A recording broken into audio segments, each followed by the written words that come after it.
Hello everyone, good morning. Welcome back to my YouTube channel Nishtha Pandey life style. कैसे हैं आप सब? होप आप सब बहुत अच्छे होंगे। सो गाइस, अभी सुबह के 8:30 बज रहे हैं और मैं नहा धो के दिया बत्ती करी मैंने और अब आ गई हूँ यहाँ पर किचन में।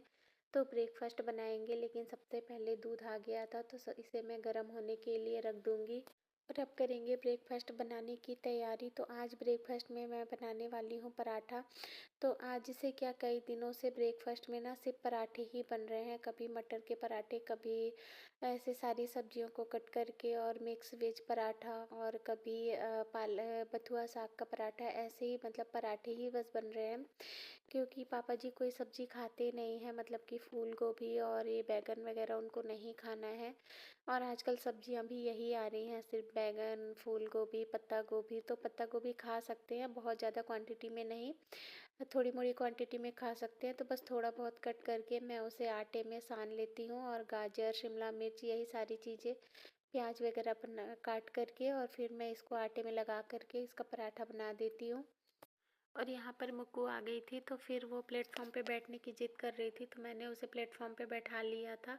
और अभी वो सारी सब्जियाँ उठा उठा करके ऐसे ही खा रही थी। और इस बार ना वो बहुत ज़्यादा बाहर नहीं रहती है, यही किचन में मेरे साथ ही रहती है, अंदर अंदर ही मतलब खेलती रहती है। वरना जब लास्ट टाइम आई थी ना, तो वो घर के अंदर आती ही नहीं थी, बहुत कम ही आती थी, बाहर ही ज़्यादातर रहती थी। लेकिन इस बार वो बाहर जाती ही नहीं है, यहाँ तक कि बगल में जो है ना, वो लोग भी बुलाते हैं तो उनके पास भी नहीं जाती, और लास्ट टाइम तो उनके घर से आती नहीं थी।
और यहाँ पर पराठे बन गए थे, तो सबसे पहले पापा जी की प्लेट लगा दूंगी। तो आज ब्रेकफास्ट में था गुड़, चटनी और पराठा।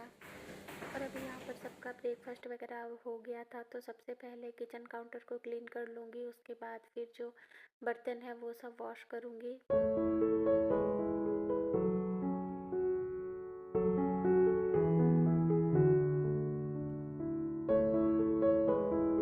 आपका चप्पल का दिया चप्पल मुझे तो पता ही नहीं है, अभी तो मुझे खाली पता है। खोजी नहीं खाना है क्या करेंगे? दूध दे दी ले चलिए, जो जो बनेगा टमाटर लेके जाएंगे।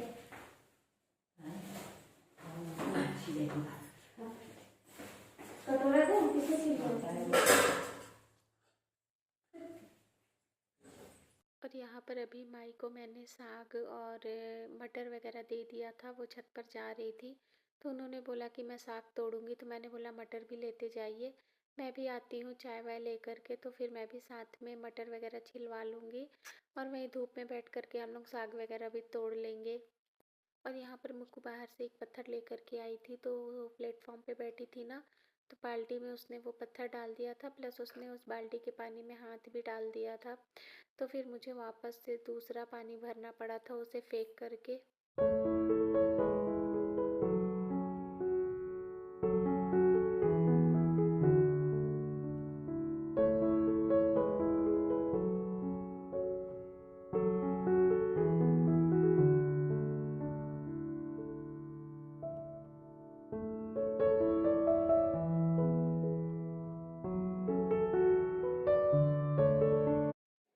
और अभी ब्रेकफास्ट के जितने भी बर्तन थे वो सब मैंने धुले और यहाँ पर अब मैंने चाय चढ़ा दी है। तो जब ये चाय बन जाएगी तो इसे लेकर के फिर छत पे जाऊँगी। तो वहीं पर माई साग वगैरह तोड़ रही हैं, तो फिर हम दोनों सास बहू बैठ कर के चाय भी पियेंगे और अपने छोटे मोटे जो काम है वो भी करेंगे। Everyone good morning. तो सुबह के 10 बज गए हैं और यहाँ पर मैंने चाय चढ़ाई हुई है। हम दोनों सास बहू चाय पियेंगे छत पर। तो माई को मैंने पालक और मटर दे करके छत पे भेज दिया। मैंने बोला आप जाओ, मैं फिर लेकर के आऊँगी चाय। और सबका ब्रेकफास्ट वगैरह हो गया है, बर्तन वगैरह सब कुछ मैंने क्लीन कर दिया है। अभी चलते हैं, मशीन में कपड़े लगाना है वो लगा देती हूँ, फिर उसके बाद तब तक मेरी चाय भी हो जाएगी। तो फिर छत पे जा कर के हम लोग चाय पियेंगे।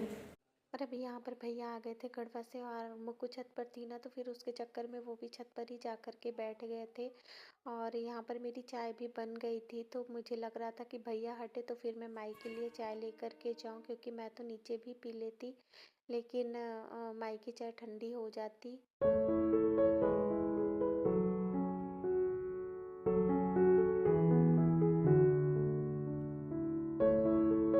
और अभी मशीन में कपड़े वगैरह लगाने के बाद फिर मैं छत पर आ गई थी और माई ने भैया को हटा दिया था, क्योंकि उनको भी पता था कि मैं चाय बना रही थी। तो फिर उन्होंने बोला कि तुम नीचे जाओ, उसको छत पर आना होगा धूप लेने के लिए।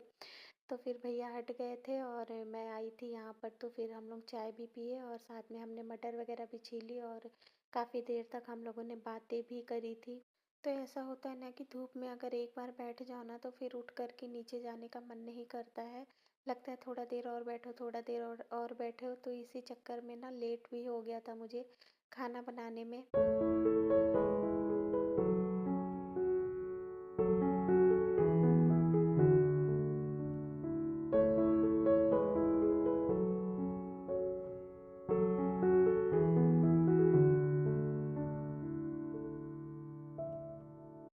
और अभी अब यहाँ पर हम लोग छत से नीचे आ गए थे। तो मुक्कू जिद कर रही थी कि उसे पाइप से नहाना है, तो पाइप तो बाहर ही लगा है, तो इस वजह से मैं बाहर नहीं जा सकती थी उसको नहलाने के लिए। तो फिर पापा जी चेयर पे बैठ करके और उसे नहला रहे थे। और लंच में आज फिर खिचड़ी ही बनी थी, क्योंकि उस दिन संक्रांति वाले दिन जो खिचड़ी बनी थी ना, तो फिर उस दिन भैया ने और माई ने नहीं खाया था। माई का एकादशी का पारण था और भैया कहीं चले गए थे, तो इसलिए वो नहीं खा पाए थे।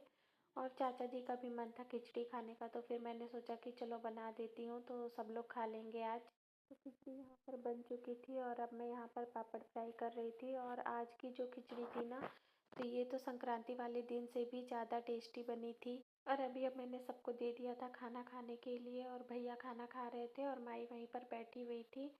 तो मैंने सोचा कि तब तक मैं यहाँ पर मखाने रोस्ट कर लेती हूँ, क्योंकि पापा जी शाम को कुछ हल्का फुल्का स्नैक खाते हैं।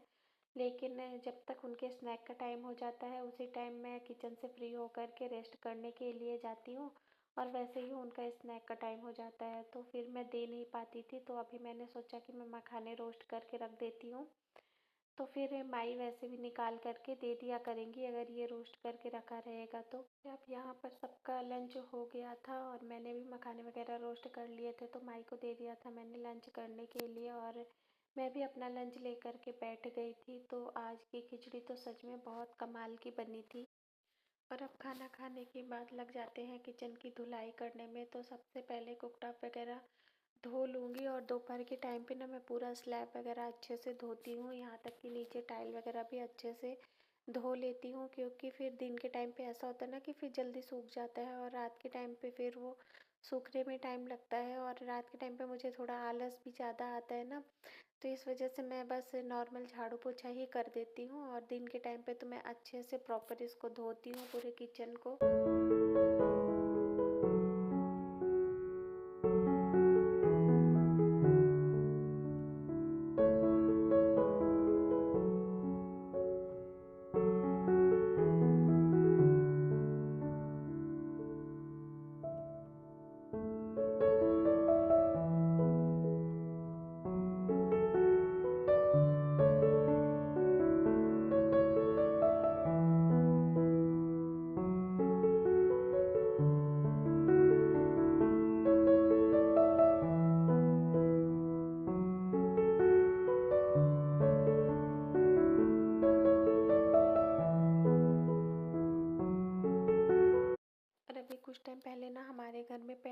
का काम हुआ था। और पहले ना किचन का ऐसा था ना कि जब किचन धोते थे ना तो उसका सारा पानी बरामदे में जाता था बाहर, और इसकी वजह से ना पूरा बरामदा धोना पड़ जाता था। लेकिन अब ऐसा नहीं है, अब किचन का पानी जो है ना वो किचन से ही बह जाता है।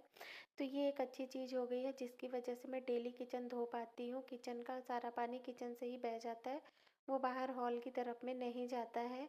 और जब से मतलब ये पेंट वगैरह का काम हुआ ना, तो जो विंडो है ना उनमें पहले जालियाँ लगी हुई थी जो कि अब निकल गई हैं, और अभी तक वो जालियाँ लगी नहीं है। तो जिसकी वजह से ना डेली धूल डस्ट इतनी ज़्यादा अंदर आती है ना कि मैं क्या बताऊँ। डेली सामान पोछो, मैं अपना बेड वगैरह डेली पोछती हूँ और डेली सारी उसमें मतलब डस्ट बैठ जाती है। तो इस वजह से ना डेली मैं धो देती हूँ तो सही रहता है, किचन थोड़ा सा ना साफ़ रहता है, क्योंकि वाइट टाइल है ना तो फिर उसमें ब्लैक ब्लैक दिखने लग जाता है। और अब यहीं पर मैं अपने इस ब्लॉग को एंड करूँगी। तो अगर मेरा ये ब्लॉग पसंद आया तो प्लीज़ एक लाइक कर देना, न्यू हो तो चैनल को सब्सक्राइब कर देना। मैं मिलूँगी आपसे अपने नेक्स्ट ब्लॉग में। Till then bye bye and take care.